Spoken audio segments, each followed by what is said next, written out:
আসসালামু আলাইকুম। আজকে গরুর গোশত রান্না হবে, সাথে চালের রুটি। প্রথমে মশলা মাখিয়ে গরুর গোশতটা চুলায় বসিয়ে দিলাম। তারপরে এই চালের গুঁড়িগুলো সিদ্ধ করে এই মাখিয়ে নিচ্ছি ভালোভাবে। আর ভালোভাবে না মাখালে রুটি ভালোভাবে হয় না।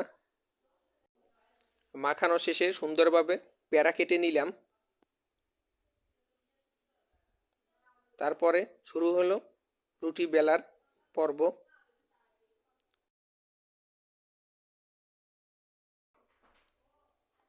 অন্যদিকে গরুর গোশত বোনা শেষ। এখন রুটি ভাজতে শুরু করলাম। রুটিগুলো মোটামুটি ভালোই ফুলছিল।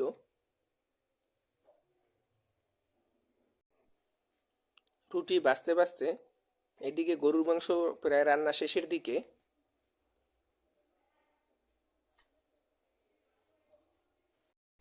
গরুর গোশত রান্না অনেক সুন্দর হয়েছিল। এই ফাইনাল লুকটা দেখেন কত সুন্দর, দেখলেই বোঝা যায় অনেক ভালো হয়েছে। সাথে ছিল ইলিশ মাছ, চিংড়ি মাছের ঝোল, আর সাথে চালের রুটি। খাবারগুলো কেমন ছিল জানাবেন কিন্তু। ধন্যবাদ।